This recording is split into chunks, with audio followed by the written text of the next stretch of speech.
Верховный комиссар Организации Объединенных Наций по правам человека Фолькер Тюрк принял участие в 52-й сессии Совета ООН по правам человека и представил доклад управления. В своем заявлении Тюрк сказал, что его офис открыл каналы связи, чтобы помочь разобраться в проблемах основных прав человека уйгурских турок и тибетцев, заявив, что Управление ООН по правам человека задокументировало серьезные правонарушения, такие как произвольное задержание и разлучение семей в Уйгурском автономном районе. Тюрк призвал к конкретным дальнейшим действиям. В отчете сделан вывод о том, что преступления против человечности были совершены против уйгурских турок и других групп в регионе. Подтверждено, что уйгурский учитель Сетивальди Керим находится в тюрьме с 2017 года за участие в изучении учебников по уйгурской литературе. Сетивальди Керим, преподающий в средней школе города Атуш в Восточном Туркестане, сотрудничал с группой ученых и педагогов, специализирующихся на уйгурском языке и литературе под руководством министра образования Уйгурского автономного района Сатара Савута. Преподаватель разрабатывал проект учебников для учащихся средних и старших классов.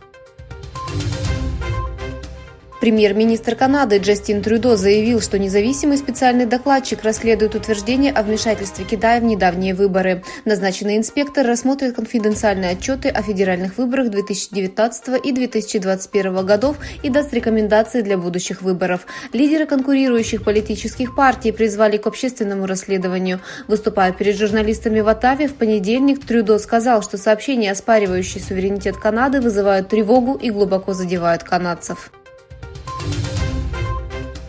Председатель КНР Си Цзиньпинь заявил, что США пытаются подавить развитие Китая с другими западными странами. Согласно новостям Синьхуа, Си Цзиньпинь использовал заявления, в которых прямо обвиняет США в глобальной экономической и политической конкуренции, состоявшейся в рамках 14-й Генеральной Ассамблеи Всекитайского собрания народных представителей.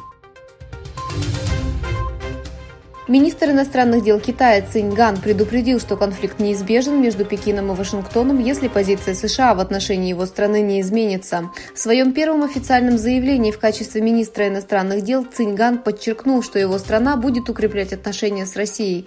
Цинь Ган также обвинил администрацию Вашингтона в кризисе между Китаем и США и тайваньской проблеме. Израильская армия убила 6 палестинцев и ранила 26 человек в ходе рейда на лагерь беженцев Дженин на севере оккупированного западного берега.